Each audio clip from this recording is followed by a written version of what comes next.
Welcome back to the Tale of Despero. You're probably thinking, he's got the same shirt on.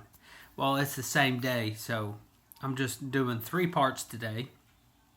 I was only going to do 2 parts, but my app crashed, and so we had to start the first part over and make a second part, and now there's a third part for today. Anyway, we left Despero. We left Roscuro in the middle of a dinner party. He decided that he needed to go up into the light, that torture and being mean to prisoners was not what was important in the world, and that light was what was important.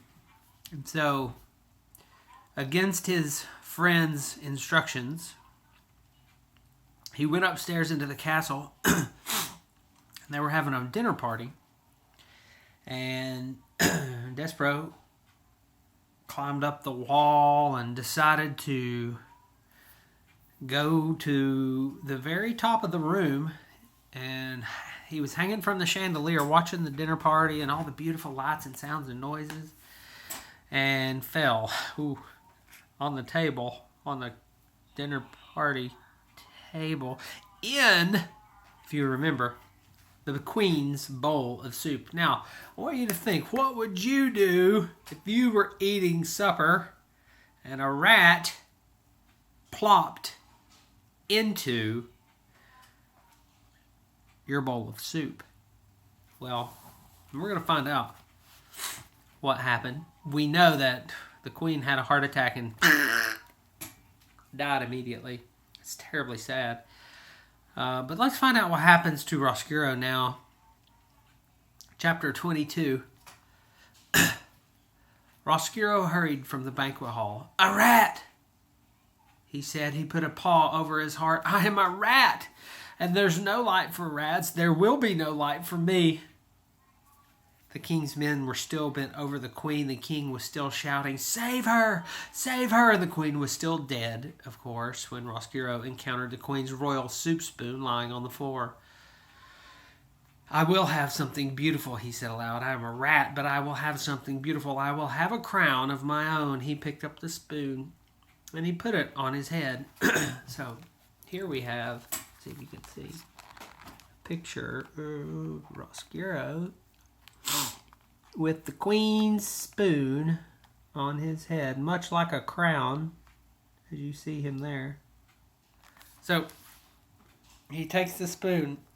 "Yes," said Roscuro, "I will have something beautiful, and I will have revenge. Both things I will have, somehow." There are those hearts, my friends, that never mend again once they are broken, or if they do mend, they heal sometimes themselves. They heal themselves in a crooked and lopsided way, and if sewn together by a careless craftsman. Such was the fate of Chiaroscuro. His heart was broken. Picking up the spoon and placing it on his head, speaking of revenge, these things helped him to put his heart together again. But it was, alas, put together wrong.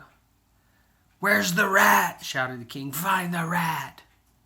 "If you want me," muttered Roscuro as he left the banquet hall, "I'll be in the dungeon, in the darkness." Chapter 23. Chapter is named Consequences.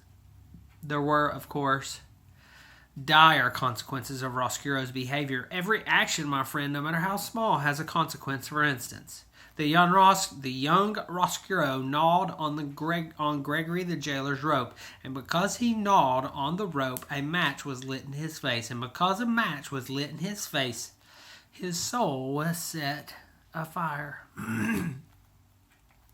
The rat's soul was set afire, and because of this, he journeyed upstairs seeking the light. Upstairs in the banquet hall, the Princess P spotted him and called out the word "rat," and because of this, Roscuro fell into queen's soup. And because the rat fell into the queen's soup, the queen died. You can see, can't you, how everything is related to everything else. You can see quite clearly how every action has a consequence. Now, we usually talk about cause and effect. This is a perfect time to talk about cause and effect. The cause, Desperauex gnaws on the rope. The effect, Gregory lights a match in his face. Gregory lights a match in his face. The effect, desire to go into the light. So you see, each thing leads to another. Just as there are consequences for actions, cause leads to effect in this story. Okay. For instance, if, my friends, you will indulge me and allow me to continue this meditation on consequences, because the queen died while eating soup, the heartbroken king outlawed soup. And because soup was outlawed, so were all the instruments involved in the making and eating of soup, spoons and bowls and kettles. These things were collected from all the people of the kingdom of Dor, and they were piled in the dungeon. Excuse me. And because Roscuro was dazzled by the light of one match and journeyed upstairs and fell into the queen's soup, when the queen died, and the king ordered the death of every rat in the land. The king's men went bravely into the dungeon to kill the rats. But the thing about killing a rat is that you first must find a rat. And if a rat does not want to be found, my friends, he will not be found. The king's men succeeded only in getting lost in the dungeon's tortuous maze. Some of them, in fact, did not ever find their way out again and died there in the dark heart of the castle. And so the killing of all the rats was not successful. And in desperation, King Philip declared that rats were illegal. He declared them outlaws. This, of course, was a ridiculous law, as rats are outlaws to begin with. How can you outlaw an outlaw? It is a waste of time and energy, but still the king officially decreed that all rats in the kingdom of Dor were outlaws and should be treated as such. When you are a king, you may make as many ridiculous laws as you like. That's what being a king is all about. But, my friends, we must not forget that King Philip loved the queen, and that without her, he was lost. This is the danger of loving. No matter how powerful you are, no matter how many kingdoms you rule, you cannot stop those you love from dying.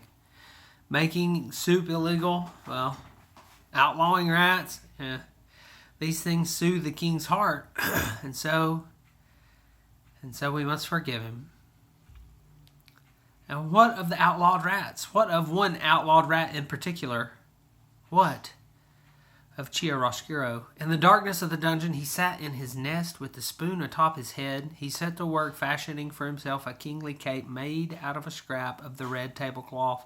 And as he worked, old one-eared Botticelli Rimorso sat next to him, swinging his locket back and forth, saying, "You see what comes from a rat going upstairs? I hope you have learned your lesson.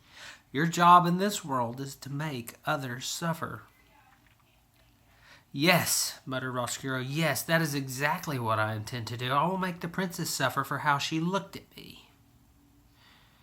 And as Roscuro worked and planned, the jailer Gregory held tight to his rope and made his own way through the darkness. And in a dank cell, the prisoner who had once had a red tablecloth and now had nothing, spent his days and nights weeping quietly. High above the dungeon, upstairs in the castle, a small mouse stood alone one evening as his brothers and sisters. High above the dungeon, upstairs in the castle, a small mouse stood alone one evening as his brothers and sisters sniffed for crumbs. He stood with his head cocked to one side, listening to a sweet sound he did not yet have a name for. There would be consequences of the mouse's love for music. You, my friends, know already some of those consequences. Because of the music, the mouse would find his way to a princess. He would fall in love. And speaking of consequences, the same evening that Desperauex stood inside the castle hearing music for the first time, outside the castle, in the gloom of dusk, more consequences drew near.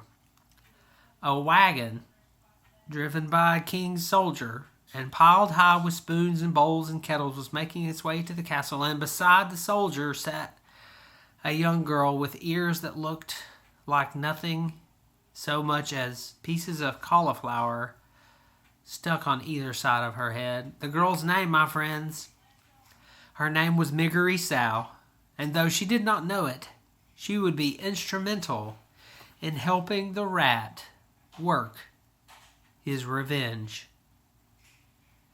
Okay, and with that, I'll show you. We're at the end of the second part. See where it says, I don't know if you can read it, might be backwards. End of the second book. Well, that's the end of the second book, and we're going to start the third part, the third story. It might be backwards, but in the book, this is what it looks like. Gore! The tale of Miggery Sow will be the next part, and we'll see you next time.